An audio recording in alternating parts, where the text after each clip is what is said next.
Siguro, I need to step up more. Bigger title means bigger responsibilities. And of course, not everything can be taught sa everyday na interactions mo. So, it's not just a career kapag pinili mo siya. It's a calling also. And then of course, kapag calling siya, dapat bibigay mo yung lahat.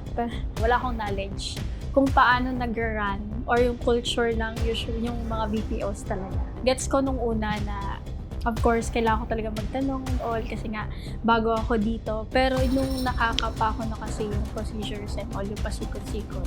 And then kapag may bago, as much as possible, I try to... What's up, Agency VA? Another day, another vlog here at the Kami Talks. Ngayon, makakasama natin the one heading the whole HR for the whole Asia territories, Miss Maribel Quibral.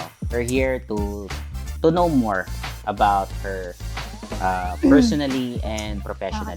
Kung sino ba si Mavs, as what we call her. Let's start with, of course, knowing you first personally. Sino ba si Maribel Quibral outside ng Agency VA? Ano yung mga hobbies mo, interest mo? Yung pangalan ko nga is Maribel Quibral. Masyado siyang, hasyendera levels.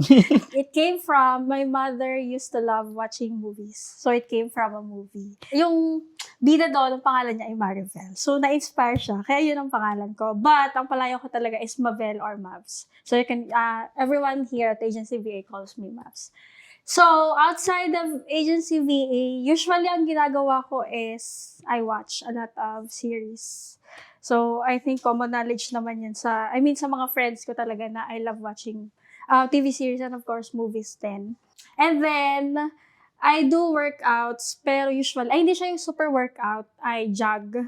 Pero hindi siya masyadong consistent kasi nga may mga times na kapag sa work, kapag masyado kang overstimulated, of course, kasi yung work natin with HR, hindi siya routine.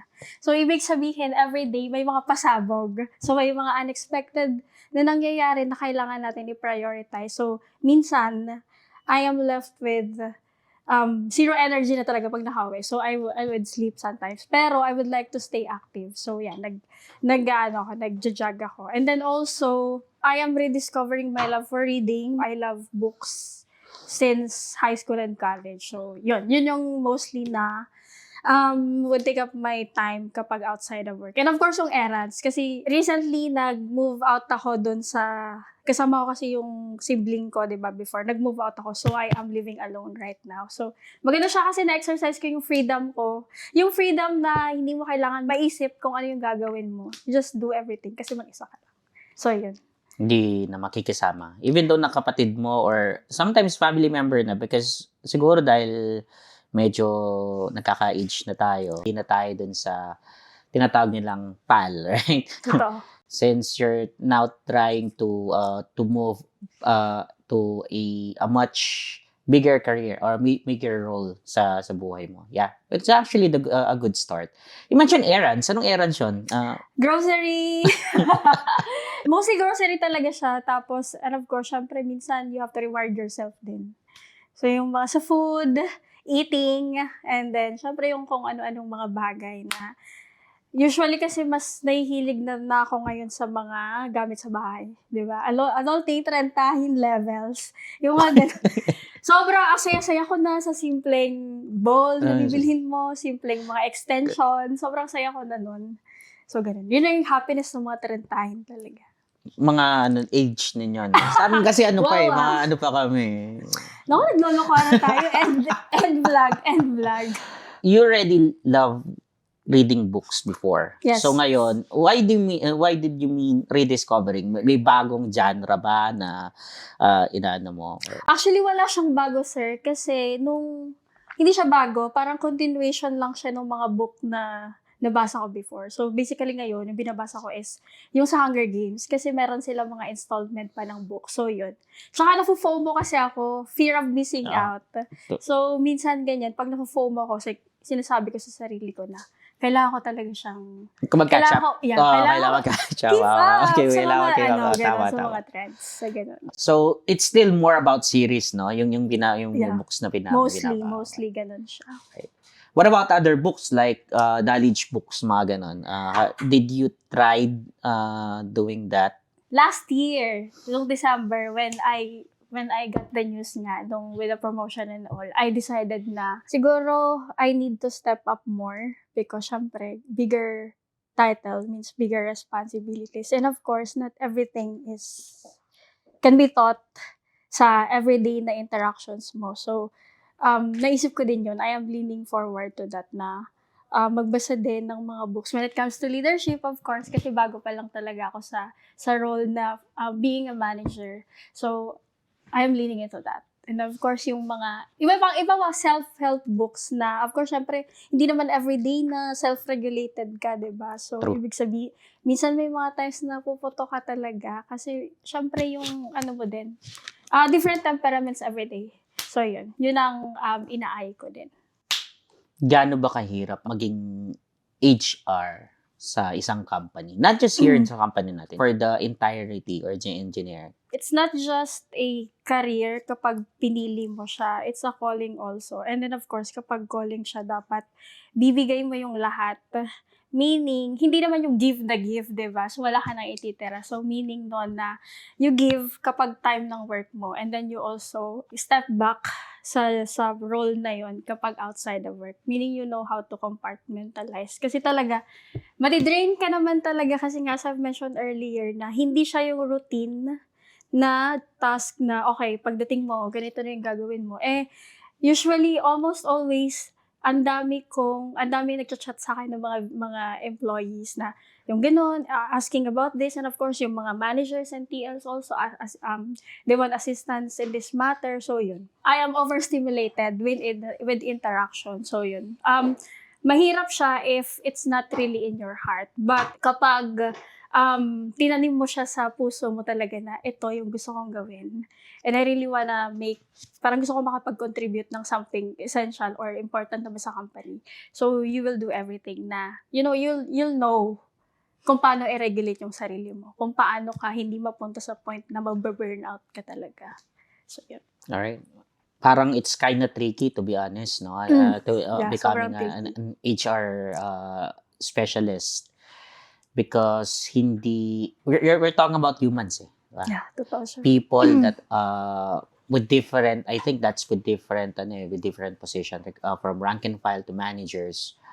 And of course, outside, pa. And sometimes there are instances that you have to step out of the company because you have to deal with government agencies, legal matters. And then, of course, yung pag may mga events tayo, usually, dati, ginagawa pa namin yun. Parang all around ka, in a sense na all around ka sa lahat ng bagay. So, yun. Ikaw talaga yung support at the end of the day when it comes to any facet naman din. Lalong-lalo na tayo, sir, nag-start pa lang tayo noon. Siyempre, of course, konti pa lang talaga yung nare-reach ng mga responsibilities ng kada department. So, you make sure din also na nandun ka para i-assist them. So, it's more about passion. Yeah. No? It's about passion talaga.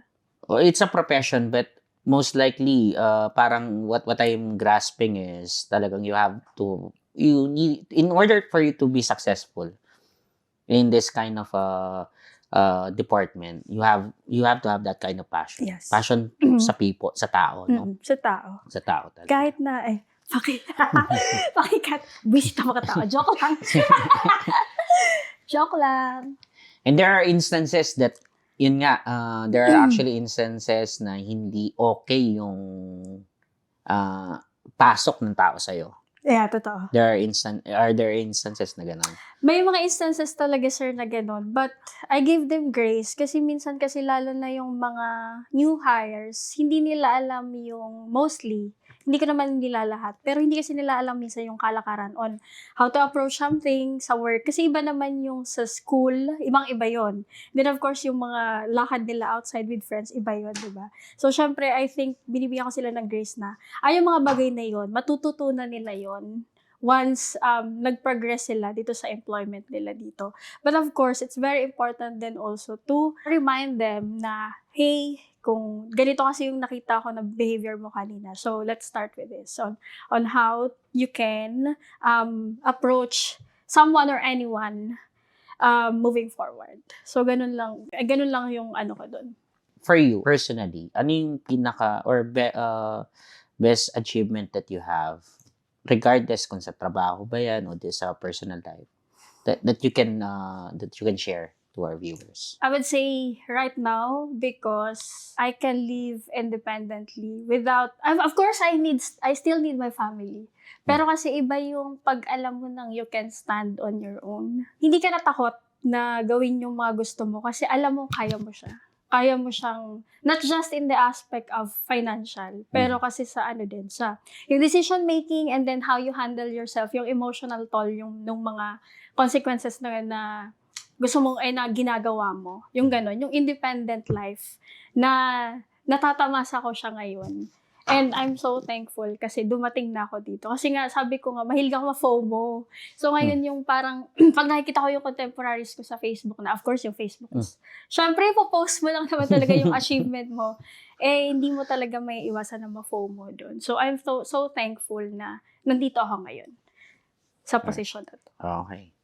And being independent, minsan sabi mo nga earlier, hindi naman independent na ikaw lang talaga. Naririnig niyo naman sa whenever I talk to admins that we don't stop on being independent. The next step or the next ladder or the next stage is for us to understand how to become interdependent. Yeah, that's true. Sa sarili mo, kaya mo siyang tumayo, pero you have to have someone as well to check. Diba? Minsan kasi yun yung nakakalimutan natin. We are so focused on one thing.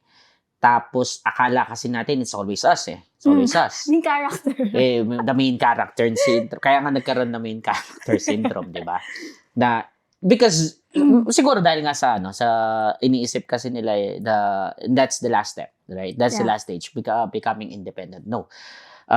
In order for us to be highly effective person, we need to understand and to know how to become interdependent. Yeah, true. Kaya ko yung sarili ko, but that doesn't mean that yun lang yung box na kukulangin ko yung sarili ko. No. And pwede na ako lumabas outside my box, right? And then try to mingle, right? And the company right now, we're trying to departmentalize, di ba? Kung nakikita nyo na, may mga kanya-kanyang department, but that doesn't mean that that department will stand alone. True. Di ba? Nagkakaroon pa rin ng communication with each department. Like what we're doing right now with I think that was yesterday. Di ba? Parang, I was happy that right now, 3 different departments are providing insight on a specific topic. Nakikita natin na, okay, kasi ang binigay ko ganito. Tapos nakita natin na meron pa palang ibang tao na pwedeng magbigay ng other insight. And then, it creates not just unity, but it creates more sound decision. Kasi nakikita natin na meron pang ibang, may ibang view, right? Yung point of view ng ibang department. And that's becoming interdependent. We synergize with everyone, right? So, yun. And yes, nakikita naman namin yun kung how you started, yun nga, yung nagsimula ka dito, nung lumipat ka from your, from province, which is from Bicol, you resided sa Rizal na, no? Sorry kung nilalagay na, talagang sasabihin ko, pati address, lagay ko na dito sa baba, tingnan nyo na lang, para at least puntahan nyo na charot. Padalahan ng food. So, 'di ba? Parang unti-unti naman it doesn't mean na lumipat ka dito, okay ka na kagad. No, it's step by step, right? True. Step by step. And then as the days go by, years, weeks, months go by, naiintindihan na natin kung paano, or naiintindihan mo na kung paano. And that's really a personal achievement that I think you can be proud of. And yes. Super proud. Super proud dapat. And going back with HR kanina, sabi mo nga there are instances na bigla na lang hindi okay. Ito ba hindi okay, sabi mo kanina new hire, 'di ba? Is that only always new hire? Meron bang mga matatanggal na? Meron bang other like for example have position like team leader, the supervisors, the managers? Are there instances like that? And how did you resolve those challenging scenarios? hindi lang siya new hires, mga tenured employees din. So usually, kapag ganun naman, I make it sure na magsischedule talaga kami ng usap. I don't always include the TLs kapag may mga pag may mga issues or concerns kasi I want the VAs then to be open na hindi sila nako-conscious na may nakikinig na iba sa kanila.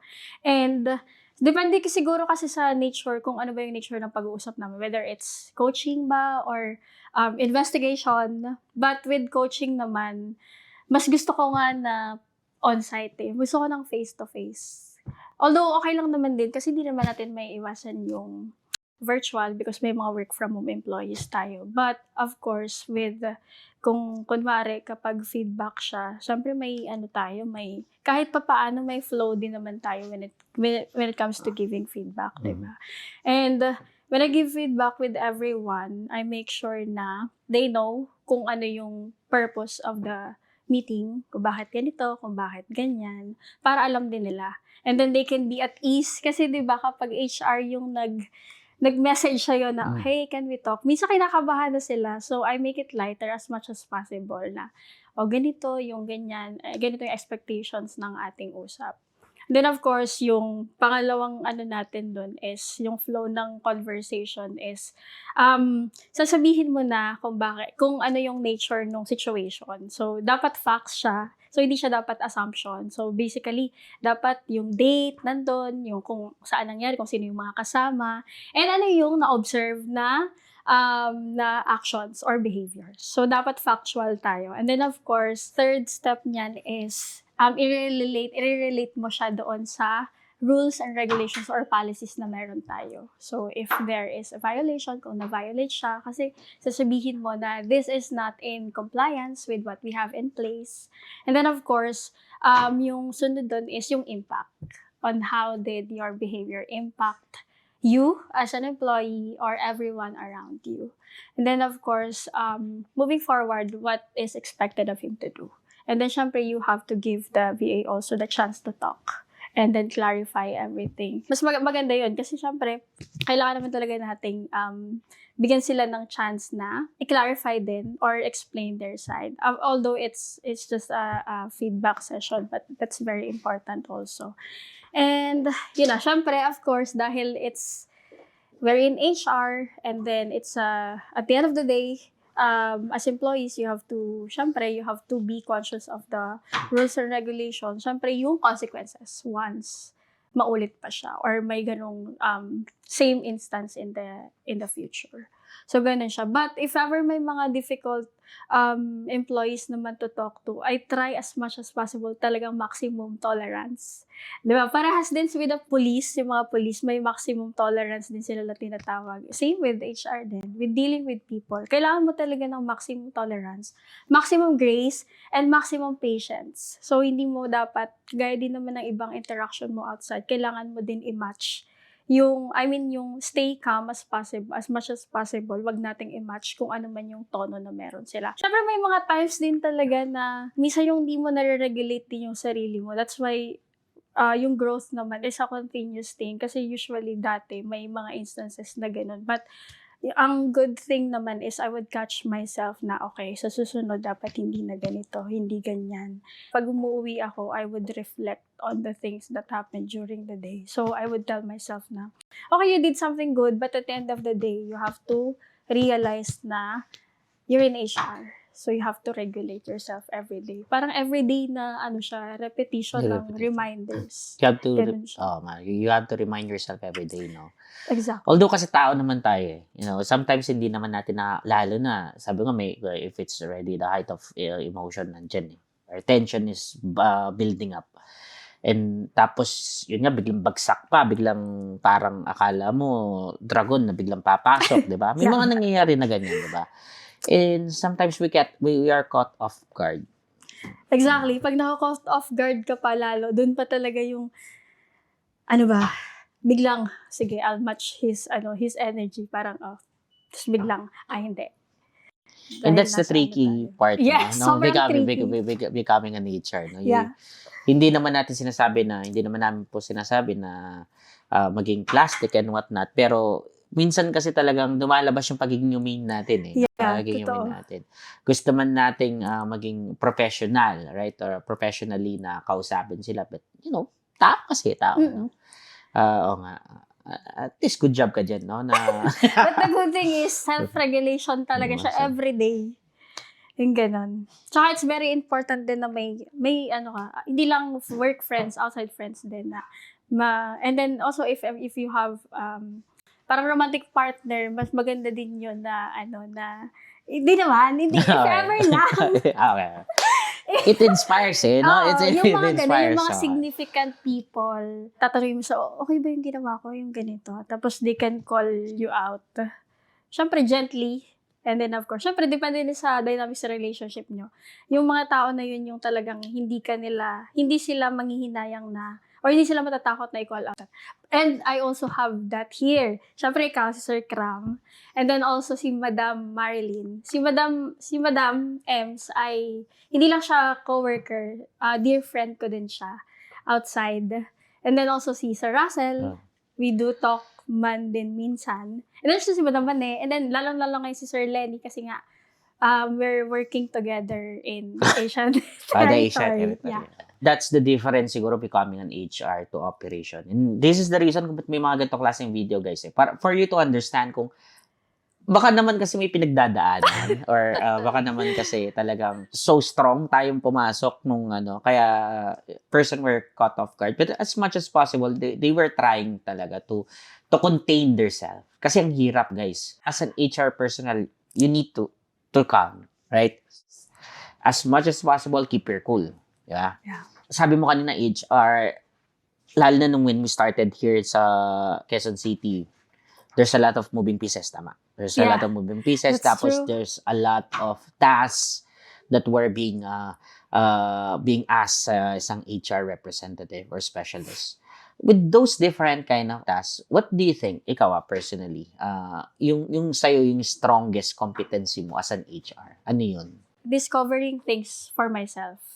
Kasi ayoko yung tanong ako ng tanong. Gets ko nung una na, of course, kailangan ko talaga magtanong and all kasi nga, bago ako dito. Pero nung nakakapa ko na kasi yung procedures and all, yung pasikot-sikot.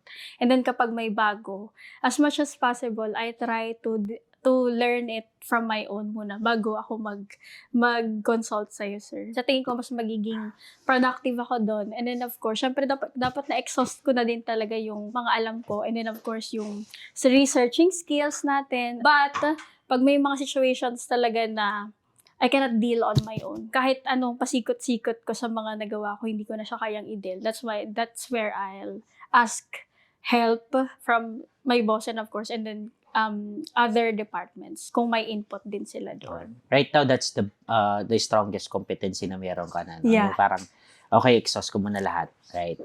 Para at least I can deliver. Mm-hmm. Regardless if it's, if you're engaging with employees or maybe you're trying to help your, the operations to deal with the decision and whatnot, right? Oo nga, no, parang napapansin ko, hindi ka naman siya nagtatanong. As an HR manager right now, how do you measure yung success mo sa role as an HR manager? Hindi lang siguro as a manager, yung mga previous roles ko pa, HR specialist and then HR supervisor, siguro yung masasabi ko lang na naging successful ako. Although part naman talaga siya ng job description ko. When I get to help talaga the VAs or any employee, yung mafe-feel mo yung appreciation nila sa'yo because natulungan mo sila and then you were there. Hindi man physically but virtually. Yung na-feel mo yung gratitude nila na, natulungan ako na-assist niya ako ng ganito. Because that is the essence naman talaga of being an HR. You serve people. You serve the employees. You serve everyone. Everyday fuel siya for me kapag alam ko na nakapag-assist ako, nakapagtulong ako with anyone. Even kung gaano man siya ka-small or what. So, yun yung pinaka measure ko of success. Right. So talagang it's about you, yung talagang passion, no? Lumalabas talaga yung passion. Totoo kaya yun?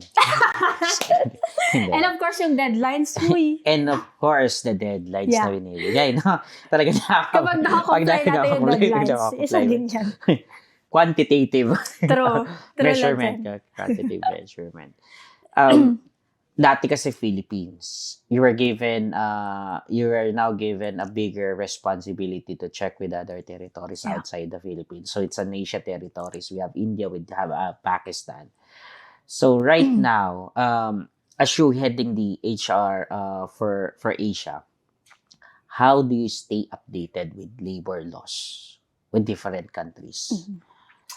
Let's first start here in the Philippines. So meron naman talagang knowledge na when it comes to PH labor laws. But kapag may mga uncertain circumstances tayo, so I would almost always ask assistance from our legal team. And I'm so happy kasi sobrang responsive, and then talagang mafe-feel mo yung support nila when it comes to. So I'm very thankful sa legal team natin. With Pakistan and then with India, we make sure na may naka-in place, of course, na legal team din tayo doon. And I make sure also na to set meetings with them para lang ako mismo alam ko kung ano talaga yung laws. So at least matitake note natin or malalagay natin siya in paper. So that way magiging uniform yung policies natin. Of course, yung iba-ibang labor laws ay Siyempre, siya kasi bago din siya. Hindi siya kagaya naman talaga dito sa atin. So, minsan may interchange mo kasi nga, siyempre, dito pala to. But right now, we are still polishing, especially with Pakistan, all of the policies there to put into place. And yeah, we are still in contact with our legal team. And then also, kung ano yung ginagawa namin dito sa Philippines, yun din yung balak nating i-incorporate doon sa Pakistan and then sa India. So we make sure na kung ano talaga yung nandito, yung ginagawa natin, yung talagang care na lahat ng policies before natin ilabas or ipasign sa kanila, kailangan dapat mag-held tayo ng meetings and then i-explain natin sa kanila one by one, and then we entertain questions. Before, I get scared sa mga questioning.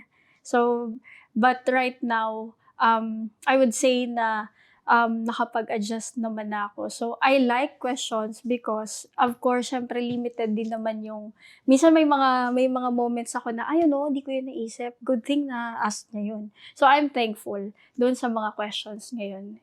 Hindi lang niya na-challenge kung ano yung nandun sa paper, but also nagkakaroon din also ng input yung mga employees natin with our policies. Okay. And that's actually a good thing, right? Now you pointed out with everyone, like before we begin with the process, there are certain steps that we have been doing. Yeah. And especially meetings talaga yun with legal team. Hindi basta-basta naisip na lang bukas gagawin, right? So you always consult with our legal team. Yeah. Then it doesn't end there. You held meeting sa mga employees. Sa employees. And then there are actually instances, kunwari yun nga, may instance na sabi mo, ba't hindi ko naisip yun? What are the things that you will do for those? Para at least how will you deal with those questions? Of course, pag may mga questions talaga na I cannot answer, so I usually say na let's park this certain topic kasi I cannot spout na wala namang, yung walang credible source. So, let's not do that, everyone. With everything naman. So, mas maganda yung ipinapark natin yun para hindi nagkakaroon ng confusions sa mga employees din. And yun. Right, perfect. You need to pause, right? Park the question, wala namang problema yun eh. Mas mahirap kasi yung magbibigay ka ng insight mo sa sarili mo lang, pero you are not sure. True. Because end of the day, babalik yun. That's a fact. It will backfire. Eh, paano kung yung sinabi mo, it's the reciprocal, right? The opposite of what is really the answer. Mas malaking And- mess. And it will be, and then we will be liable, di ba? Yeah. We will be And then liable. yung trust din ng employee sa'yo magdi-decline Mhm. because of that. And because of that, tama, the trust level talaga will go down. Ang mahirap pa doon is bigla-bigla pa iba-iba. Oh. Yung sinabi na ni Miss Mabs, ganito eh. Tapos nung chinek kay legal team, ay hindi pala. Yeah. Ang mahirap, magkabaliktaran pa. Totoo. Di ba? So, credibility, automatically, yung integrity mo, ano talaga yun.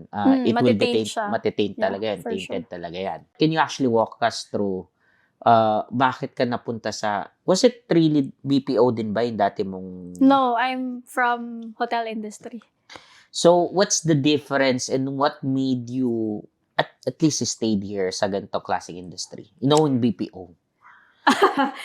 Before, wala talaga akong idea with BPOs kasi this is my first time working talaga with BPO. Wala akong knowledge kung paano nag-run or yung culture ng yung mga BPOs talaga. Pero kung to compare, siguro the big difference is that with my previous job, the management is really not what I am expecting. So, of course, syempre, pangalawang job ko kasi yung sa hotel industry. And from there on, meron na akong idea on kung ano yung gusto kong management na aabutan ko or yung interactan ko everyday. So, yun. With my previous job, it was not really what I was expecting. So, although I stayed there for 3 years kasi nagka-pandemic. So, na-stall talaga siya. But, ang na-realize ko dun was, there was no growth anymore for me because sobrang routine nung ginagawa ko na everyday. Parang na-stale na lahat. Stale na everyday, okay, ganito yung gagawin ko. Wala na siyang bago. Wala na siyang excitement. And I was not given responsibilities na alam ko na sa sarili ko na kaya ko naman. Kaya mo naman. I mean, ang ano lang dun is, I just want someone there to believe in me na kaya ko to. Palagi lang verbally na, okay, you do this, you do that. But at the end of the day, wala din naman na-entrust sa akin. So, babalik ako dun sa routine ko na, okay, and yung ginagawa ko dun is, yung din naman ang ginagawa ko dito, but with less, lang talaga siya. No one is entrusting me with responsibilities doon. That's why I felt na walang growth talaga siya. With agency VA naman, totally different. And lalong-lalo na graveyard. So, yun, nag-adjust talaga ako doon. But, yung nakagisnan ko kasi dito is, we usually hire people internally. But ako, di ba, outside ako. But yun yung gusto ko dito kasi we hone people.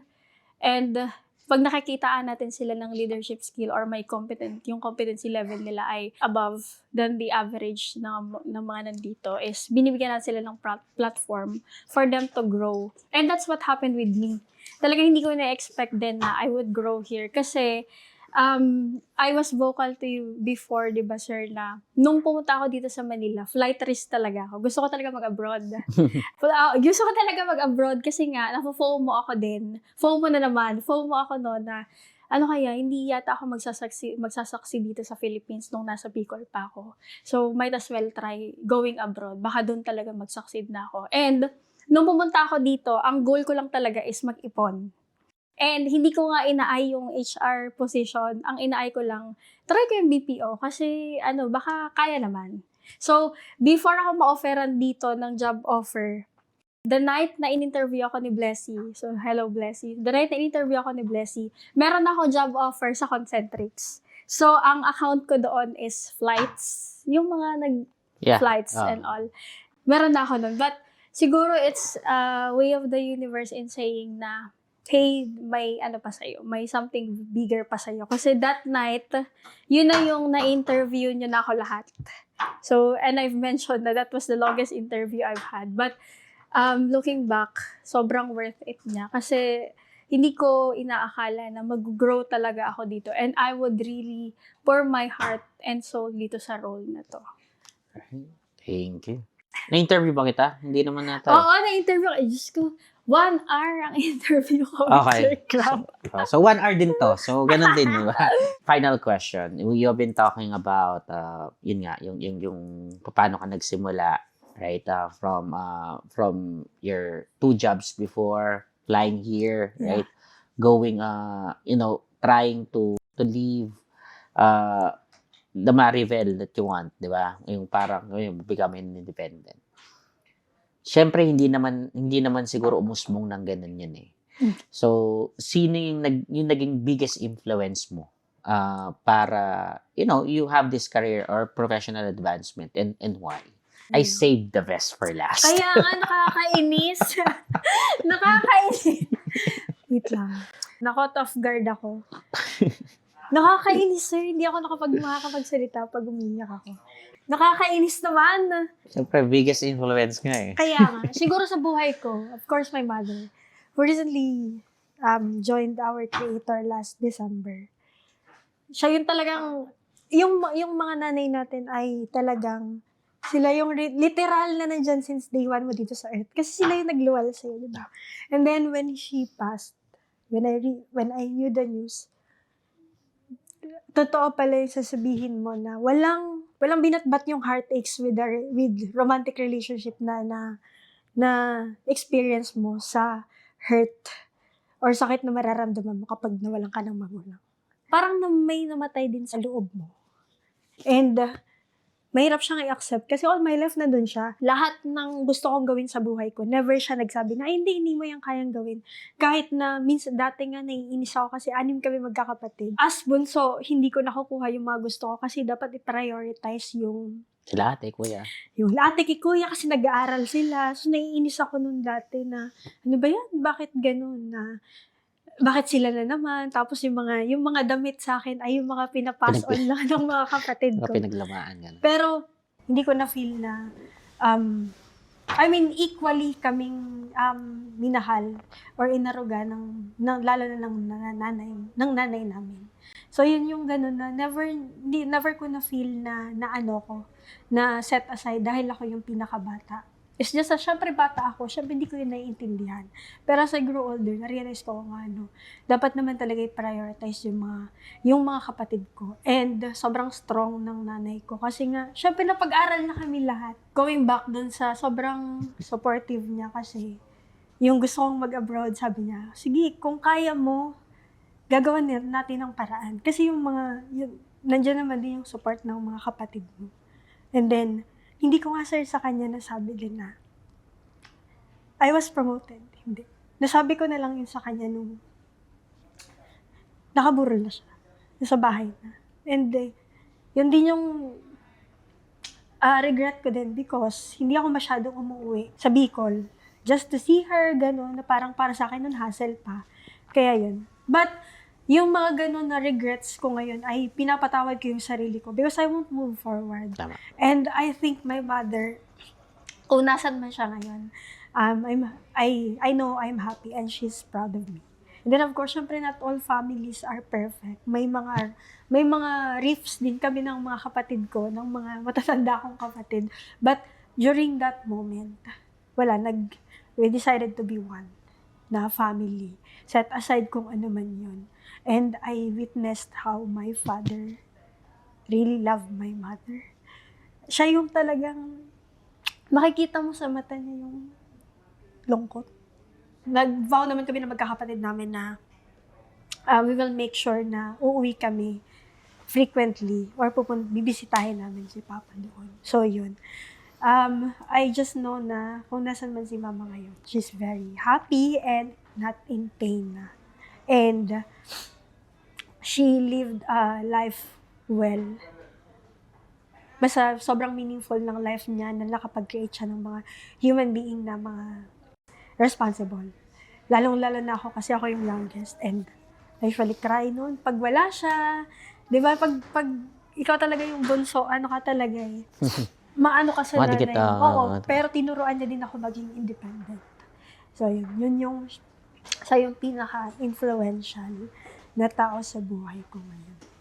That's why I'm like this. Is because of her. Sa kanya. And then of course, syempre sa work, si Sir Cram naman talaga. Ikaw naman talaga, Sir Cram, yung ko dito, yung pinaka nilulook up to. And you are the first person na naisip ko palag kapag kailangan ko ng help. Si Sir Cram talaga ako. Not anyone else, sa'yo talaga. And then also, sobrang grateful ko because ikaw yung unang boss na talagang naniwala sa akin. And nagtiwala, and hindi natakot na bigyan ako ng responsibilities. And yung ano mo sa akin, yung trust mo sa akin na magagawa ko yung mga ganitong bagay. When, during the times na hindi ko nga tinatrust yung sarili ko. Di ba, nung sinabi niyo sa akin, sabi ko, bakit sa akin wala naman akong parang impact masyado na nangyayari, na nagagawa, but you have the trust in me. And I wanna make sure na nababalik ko din yun sa inyo, lalo na sa'yo, sir, yung trust na yun. That's why, kahit nga, of course, nakakapagod naman talaga everyday, especially with the other territories, pero never ko na feel yung burnout. Kasi I'm happy na, okay, sige, ano lang to. Parang, Another chapter na yeah, yun. another chapter. At dadaan din to. Mapupunta din tayo doon sa smooth na processes and then smooth operations ng natin, territories. Yun kasi paminsan yung mahirap eh. When you became comfortable, sometimes it's not just becoming boring, but end of the day, if you became too comfortable, minsan parang hindi mo alam kung nag-grow ka pa ba o hindi na. That's true. You're stagnated on one place. And may mga tao na ganun, they love that, but there are people like, that's why there's the difference because of a rock star sa isang superstar. Pag sinabi kasi nating rock star, magagaling sila, right? But yun na yung peak. But superstar will be good with this, pero hindi siya hanggang dun lang. I was given that kind of opportunity where I'm right now by the owners talaga. So, yung opportunity naman na yun, nakikita yun sa taas, coming from down. Now, yun yung mahirap, right? If the company, if you're working on a company wherein yung nasa taas was so greedy to get everything, end of the day, latak na lang yung may bibigay sa baba. True. Right? That's where corruption starts. And then, that's where corruption starts, di ba? Parang sila na lang yung nakikinabang sa taas. No, it's not like that. Lahat yan, sa lahat, sabi ko nga, ulit-ulit yan, that's the narrative that we always have, di ba?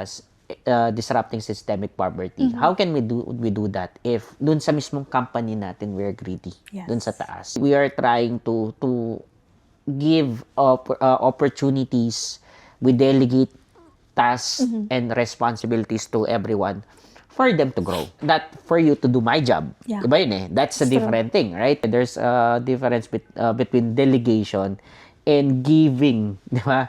Yung obligation mo. Yeah, that's true. Magkaiba yun. And there are actually person that are like that na okay, yung trabaho ko ibigay ko sa'yo. Ang mahirap dito, something that I always see with different people or with different companies is pag time na ng reporting, siya yung haharap. Yeah. Yung gumawa ng trabaho, Hindi. nandun sa likod, di ba? Laging shadow. Laging shadow. And yeah, and then that's a form of corruption. Yeah, right? that's true. Lagi ko sinasabi sa inyo, corruption doesn't mean that you are getting money, right? It's not just about monetary concerns. Sometimes, most of the time, credit grabbing, right? So that's abusement of power. And yun yung laging hindi napapansin ng mga tao na that's a corruption, right? That's when you corrupt the system, automatically it's corruption. Kaya nga yung word is corrupt eh, 'di ba? Siniran natin yung isang And here we're trying, right? We're having this kind of culture that we passed on opportunities with everyone. Basta't kaya na ng kumpanya, right? We delegated. We started na lahat, tayo ginagawa lahat. 'Di ba? Sabi mo nga kanina when we started, nung nagsimula yung HR, lumalabas ako, ginagawa ko to, naghahanap ako ng ganito, ganyan. But when the company started to grow, end of the day, you are now being focused with different tasks, which is now for you to grow na, right? And yung mga tasks na yon, ibibigay mo na sa iba for them to get that kind of opportunity. Ganun kasi, right? Yung opportunity na yon, hindi mo binigay yung trabaho, binigyan mo siya ng opportunity. Okay, ito trabaho mo na to. Ikaw nang hahawak nito. So that's an opportunity being given to other people, right? And that's how we start maybe that might be the formula of us really trying to disrupt this systemic poverty, giving opportunities with everyone. End of the day, they can go back sa bahay nila, they can bring food to their table, di ba? So yun. And anything else that you would like to share with everyone about HR and or Pag nagbibigyan ka ng opportunity kasi, minsan kasi may mga thinking tayo na, pinapasa niya sa akin. Siguro yung lens na lang on how you see yung opportunity na yun. Yung opportunity na binibigay sa'yo. Will you be grateful or will you rant about it? Diba? So, yun na lang. Yung pagkakaiba na lang siguro ng perspective.